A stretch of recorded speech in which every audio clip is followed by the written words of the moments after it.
Vous avez déjà regardé quelqu'un entrer dans une pièce et comprendre instinctivement, sans qu'il ait prononcé un seul mot, que cette personne était différente. Pas plus belle, pas nécessairement plus grande, pas habillée avec plus d'argent, juste différente.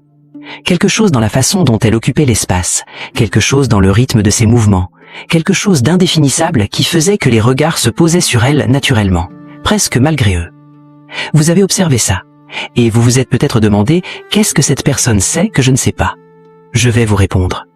Et la réponse va probablement contredire tout ce que vous avez lu sur le charisme, la séduction et l'influence sociale jusqu'à présent. Robert Greene a vendu des millions de livres, les 48 lois du pouvoir, l'art de la séduction, des œuvres monumentales sans aucun doute, des cartographies utiles de la dynamique sociale. Mais Greene a fait quelque chose de très précis dans chacun de ses livres. Il vous a montré la surface, les tactiques, les manœuvres, les techniques historiques empruntées à des figures du passé. Ce qu'il ne vous a jamais donné, c'est le code source, ce qui se passe en dessous, le système d'exploitation qui rend les tactiques possibles. Parce que sans ce fondement, appliquer les techniques de Greene revient à essayer de conduire une Formule 1 sans avoir jamais appris ce qu'est un moteur. Vous tournerez le volant, mais ne comprendrez pas pourquoi la voiture ne répond pas. Ce que vous allez recevoir dans cette masterclass est différent. Ce ne sont pas des tactiques, ce sont des protocoles de réécriture de votre rapport fondamental aux autres êtres humains. 27 secrets tirés des travaux de psychologie sociale les plus obscurs, des recherches les plus récentes sur la dynamique interpersonnelle et d'une observation clinique de ce qui distingue véritablement les individus qui exercent une influence durable de ceux qui tentent de singer cette influence sans jamais l'atteindre. 27 secrets, 3 parties. Et si vous n'en intégrez qu'un seul par semaine, 6 mois après, votre vie sociale sera méconnaissable. Commençons par détruire la croyance qui vous coûte le plus cher. La plupart des gens pensent que la séduction sociale est une question de ce qu'on dit, que les gens magnétiques ont trouvé les mots parfaits, les formules idéales, les phrases qui ouvrent les autres comme des serrures. C'est une illusion complète. Les études en communication interpersonnelle montrent de façon répétée que le contenu verbal représente moins de 10% de l'impact émotionnel dans une interaction sociale. Moins de 10%. Tout le reste est non-verbal, paraverbal, énergétique, contextuel. Ce que vous dites compte presque peu. Ce que vous êtes quand vous dites quelque chose compte presque tout. Secret 1. Le silence actif. La première erreur que commettent les gens qui veulent exercer une influence est de parler trop. Ils remplissent les silences avec des mots, ils comblent les vides avec des explications, ils surjustifient, surexpliquent, survendent. Et à chaque mot de plus, ils perdent du statut social sans le savoir. Les individus les plus influents que vous ayez rencontrés dans votre vie partagent tous une caractéristique commune. Ils sont à l'aise avec le silence. Pas d'un silence passif, mal à l'aise, qui cherche à disparaître. D'un silence actif, présent, délibéré. Un silence qui dit « Je n'ai pas besoin de remplir cet espace pour exister dans cette conversation ». Et l'inconscient humain est câblé depuis des centaines de milliers d'années pour attribuer du statut à ceux qui n'ont pas besoin d'approbation. Pratiquez ce protocole. Dans votre prochaine conversation importante, avant de répondre à n'importe quelle question, comptez mentalement jusqu'à 3. 2 secondes et demie de silence avant chaque réponse. Observez ce qui se passe dans le visage de votre interlocuteur. Quelque chose va changer. Secret 2. L'économie de l'approbation. Voici un levier que les manuels de développement personnel ne mentionnent pas parce qu'il est trop contre-intuitif pour être vendu facilement. La rareté de votre approbation est directement corrélée à sa valeur. Si vous approuvez tout le monde tout le temps immédiatement, votre approbation ne vaut rien. C'est de la monnaie imprimée en masse, dévaluée, sans pouvoir d'achat social. Les personnes qui exercent une influence naturelle et durable ont une économie de l'approbation très précise. Ils ne complimentent pas de façon réflexe, ils n'abiassent pas automatiquement, ils ne sourient pas à tout ce qu'on leur dit. Et quand ils approuvent, quand ils complimentent, quand ils valident quelque chose, cette approbation a un poids particulier parce qu'elle est rare. Les gens cherchent à la mériter, les gens font des choses pour l'obtenir. Ce n'est pas de la froideur, c'est de la précision. Calibrez votre approbation, faites-en une ressource rare et observez comment les dynamiques autour de vous se réorganisent. Secret 3. La géographie du corps. Votre corps parle un langage que votre bouche ne peut pas contredire. Vous pouvez prononcer les mots les plus confiants du monde pendant qu'un recul de 3 cm dans votre posture ou une légère tension dans vos épaules communique exactement le contraire à chaque personne dans la pièce, consciemment ou pas. Les individus magnétiques ont un rapport particulier à l'espace physique. Ils l'occupent sans le revendiquer bruyamment. Ils bougent lentement, délibérément, sans les micro-mouvements nerveux qui trahissent une vigilance anxieuse. Ils ne se contractent pas quand quelqu'un s'approche. Ils ne cherchent pas à minimiser l'espace qu'ils occupent pour paraître moins menaçants ou plus accommodants. Ce protocole est pratiquement actionnable immédiatement.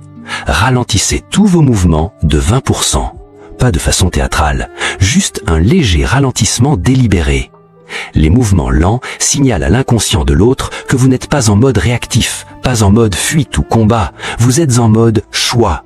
Et quelqu'un qui agit par choix plutôt que par réaction est quelqu'un que l'inconscient perçoit comme possédant du statut. Secret 4. L'art de l'intérêt asymétrique. L'une des dynamiques les plus mal entendées de la séduction sociale est celle de l'intérêt. La plupart des gens pensent que montrer de l'intérêt pour l'autre crée de la connexion et de l'attraction. C'est vrai, dans une certaine mesure. Mais il existe un seuil au-delà duquel l'intérêt excessif produit l'effet inverse.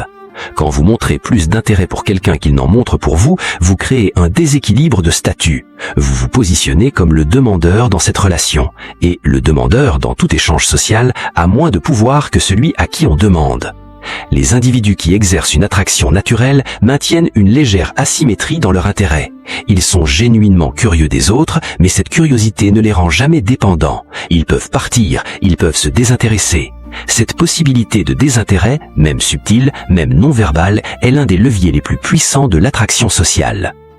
Ce que Green a décrit comme le retrait calculé est en réalité quelque chose de beaucoup plus profond, une souveraineté authentique qui fait que vous n'avez jamais besoin de l'autre au point où votre bien-être en dépende. Cette non-dépendance est perçue, ressentie et irrésistiblement attractive. Secret 6. Le miroir profond. Voici une technique issue des recherches sur la synchronie behaviorale qui, si vous la comprenez correctement, est l'un des outils les plus puissants connexions qui existent. Pas le mirroring superficiel qu'on vous apprend dans les cours de PNL basique, cette imitation mécanique de gestes qui sonnent faux et que les gens détectent immédiatement.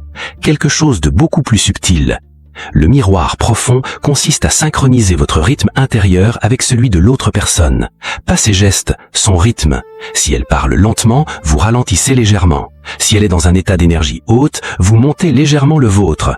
Si elle s'installe dans une posture détendue, vous permettez à votre propre corps de s'installer. Ce processus, quand il est fait avec une attention genuinement portée sur l'autre, déclenche une synchronie neurologique réelle. Les deux systèmes nerveux commencent à se coordonner.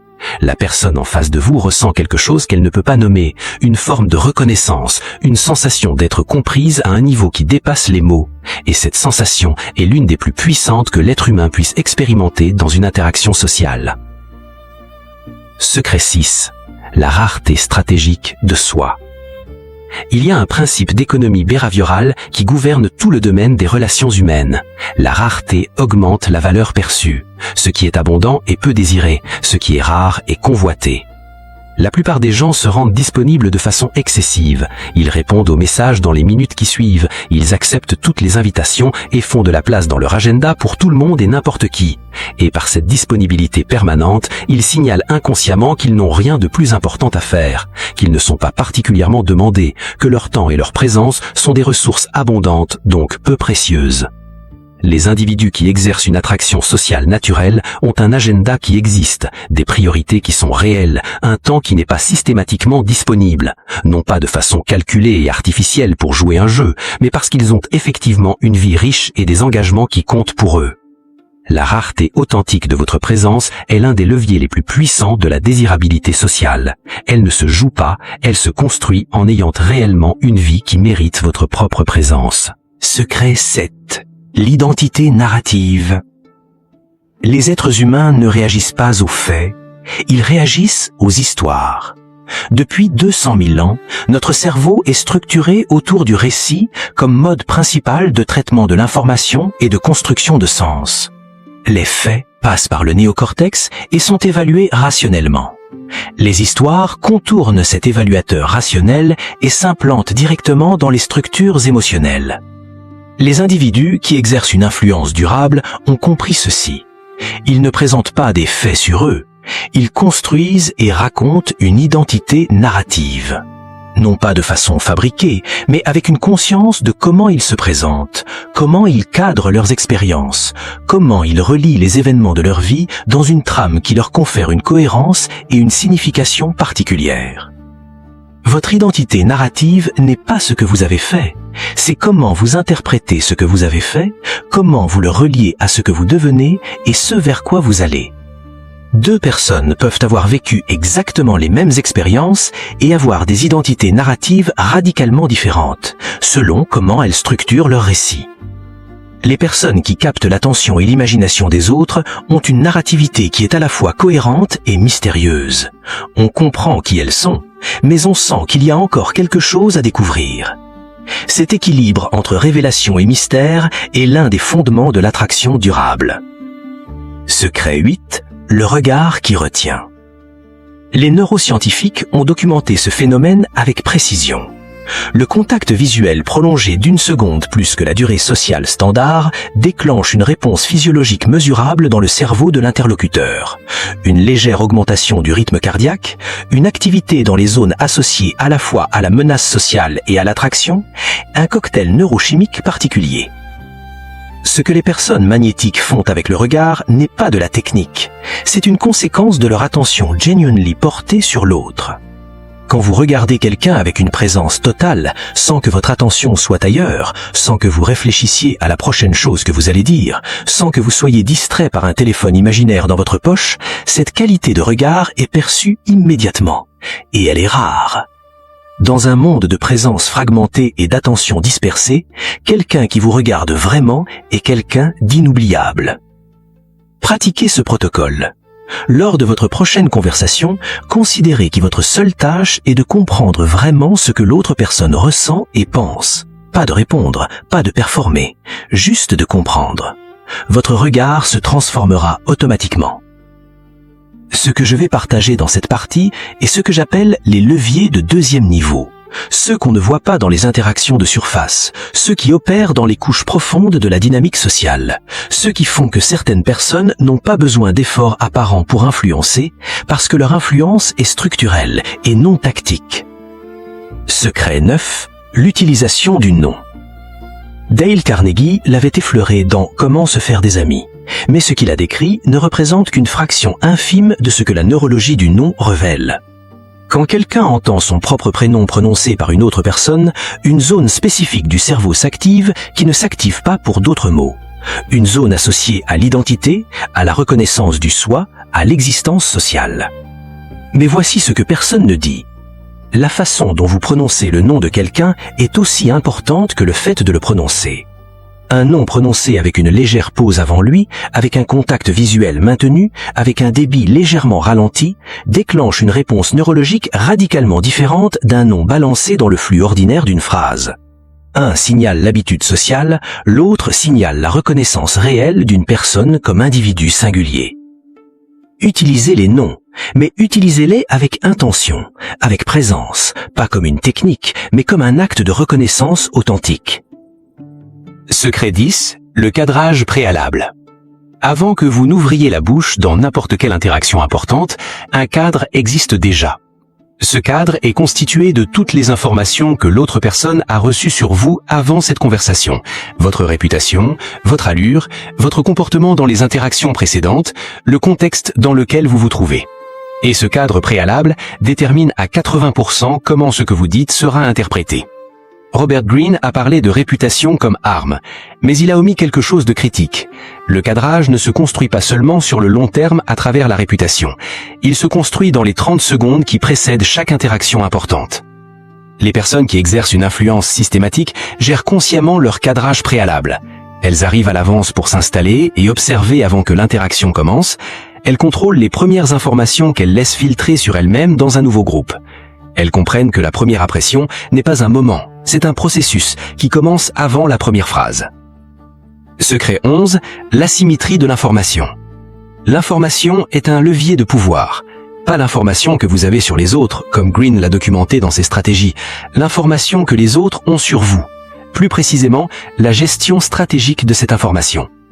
Les individus qui exercent une attraction sociale durable révèlent leurs informations personnelles de façon dosée, progressive, et toujours légèrement en retrait de ce que l'autre étendrait. Ils ne se livrent pas entièrement trop vite, ils maintiennent une zone d'ombre, un territoire inexploré, quelque chose qui reste à découvrir. Ce n'est pas de la manipulation, c'est une compréhension fondamentale de la psychologie du désir. Le désir ne survit pas à la complétude. On désire ce qu'on ne possède pas entièrement. On est fasciné par ce qu'on n'a pas complètement cartographié. La personne qui se dévoile entièrement dans les premières heures d'une relation tue le désir dans l'œuf. Créez de l'espace mystérieux dans votre présentation de vous-même, non pas par calcul froid, mais par une compréhension que vous êtes un être suffisamment complexe et profond pour ne pas pouvoir être résumé dans une conversation. Secret 12, la technique du détachement émotionnel sélectif. Voici l'un des secrets les plus contre-intuitifs de toute cette masterclass. Dans une interaction sociale, celui qui est émotionnellement le plus investi dans l'issue de l'interaction est celui qui a le moins de pouvoir. Chaque fois que vous avez besoin qu'une interaction se passe d'une certaine façon, que vous avez besoin que l'autre vous approuve, qu'il dise oui, qu'il vous aime, que la conversation se déroule selon votre scénario idéal, cette nécessité est palpable. Elle transparaît dans votre voix, dans vos micro-expressions, dans la légère tension de votre corps. Et l'autre l'aperçoit, et instinctivement, l'autre prend le pouvoir dans cette interaction. Le détachement émotionnel sélectif est la capacité à vous engager pleinement dans une interaction tout en étant genuinement indifférent à son issue. Pas de façon performative, genuinement. Ce qui requiert d'avoir assez d'autres options, d'autres connexions, d'autres directions possibles pour qu'aucune interaction individuelle ne devienne existentiellement importante. La personne qui peut perdre l'interaction sans que ça la détruise est celle qui gagne le plus souvent l'interaction, paradoxalement et invariablement. Secret 13, le pouvoir de la validation différée. La validation immédiate sans valeur. La validation différée est un levier social extraordinaire. Quand quelqu'un vous dit quelque chose, partage quelque chose, propose quelque chose, et que vous répondez immédiatement avec enthousiasme et accord, vous avez donné votre validation pour rien. La transaction s'est conclue en 1 seconde et n'a laissé aucune trace émotionnelle significative. Quand vous prenez le temps de considérer, quand vous répondez après un silence réel, quand votre validation arrive après que l'autre ait eu le temps de se demander si elle allait venir, cette validation a un poids émotionnel d'une autre nature.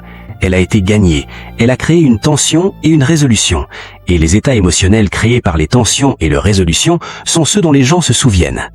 Les individus qui exercent une influence naturelle sont des experts inconscients de la validation différée. Leur approbation n'est jamais automatique, elle est perçue comme une récompense méritée, et les gens font des choses extraordinaires pour mériter des récompenses. Secret 14. L'art du désaccord stratégique. Tout le monde veut être aimé. Et pour être aimé, la plupart des gens évitent le désaccord.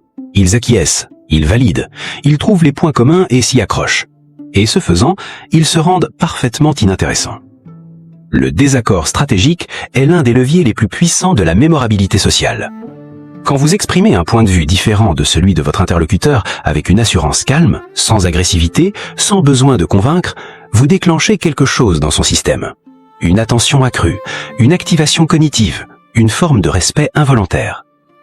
Les gens ne se souviennent pas de ceux qui ont toujours été d'accord avec eux, ils se souviennent de ceux qui les ont fait réfléchir, qui ont challengé leur perspective, qui ont osé maintenir un point de vue face à leur opinion. Mais il y a une distinction cruciale entre le désaccord stratégique et la contradiction gratuite. Le désaccord stratégique est toujours fondé, toujours calme, toujours exempt de besoin de victoire. Vous n'êtes pas là pour gagner le débat, vous êtes là pour maintenir votre perspective avec intégrité. Ce n'est pas la même chose, et la différence entre les deux est perçue par tout le monde dans la pièce. Secret 15. La réciprocité asymétrique. Robert Greene a documenté la loi de la réciprocité dans ses travaux, mais il a omis une nuance fondamentale. La réciprocité ne fonctionne pas de façon symétrique dans les dynamiques sociales réelles. L'initiateur d'un geste généreux ne reçoit pas en retour la valeur de ce qu'il a donné, il reçoit quelque chose d'une nature différente, du statut. Quand vous offrez quelque chose sans rien demander en retour, quand vous faites une introduction utile, quand vous partagez une information précieuse, quand vous donnez de votre temps sans comptabilité, vous créez une dette sociale que l'autre ressentira sans que vous ayez eu à l'articuler. Et cette dette sociale est l'un des mécanismes de cohésion humaine les plus anciens. Le protocole de la réciprocité asymétrique. Donnez avec générosité. Donnez le premier. Donnez sans condition apparente. Mais donnez des choses qui ont une valeur réelle, pas des petites politesses sociales mécaniques, des ressources genuinement précieuses, votre attention totale, une connexion qui peut changer leur trajectoire, une perspective honnête quand ils ont besoin de la vérité. Ce type de don crée quelque chose qu'aucune tactique de manipulation ne peut créer, une loyauté réelle et durable. Secret 16. La présence sélective. Votre présence a une valeur, et comme toute ressource de valeur, cette valeur est déterminée par sa rareté et sa qualité. La présence sélective signifie deux choses simultanément. D'abord, vous ne distribuez pas votre présence de façon indiscriminée. Vous n'êtes pas disponible pour tout le monde dans tous les contextes. Vous avez des espaces sociaux dans lesquels vous êtes pleinement engagé et d'autres que vous n'intégrez pas. Cette sélectivité crée un désir d'appartenance à vos espaces. Ensuite, quand vous êtes présent, vous êtes vraiment présent. Pas divisé entre la conversation et votre téléphone, pas à moitié là, entièrement là. Et cette qualité de présence est si rare dans le monde contemporain qu'elle crée une expérience particulière chez ceux qui la reçoivent. Ils se souviennent d'avoir eu une conversation avec vous comme d'une conversation hors du commun, sans toujours pouvoir dire pourquoi. Ce que vous choisissez de ne pas faire définit la valeur de ce que vous faites. Votre absence dans certains contextes est aussi importante que votre présence dans d'autres. Secret 17. Le levier de l'ambiguïté. L'ambiguïté est l'outil le moins documenté et le plus puissant de toute la dynamique sociale. Pas l'ambiguïté comme manque de clarté ou d'authenticité, l'ambiguïté comme espace ouvert dans lequel l'imagination de l'autre peut opérer. Quand vous dites quelque chose de clairement défini, de complètement explicite, vous contrôlez la signification, mais vous éliminez l'espace imaginaire. Quand vous laissez quelque chose légèrement ouvert, légèrement susceptible d'interprétation, l'imagination de l'autre complète l'image. Et les gens sont toujours plus attachés aux histoires qu'ils ont construites dans leur propre tête que celles qu'on leur a racontées. Les individus magnétiques parlent souvent avec une légère couche d'ambiguïté qui invite l'interlocuteur à projeter, à compléter, à s'interroger. Cette interrogation maintient l'engagement cognitif et émotionnel longtemps après que la conversation soit terminée. Laissez des espaces, ne complétez pas toutes les phrases, ne répondez pas à toutes les questions. L'absence partielle de réponse crée une question qui reste active dans l'esprit de l'autre, et une question active est une forme d'attachement.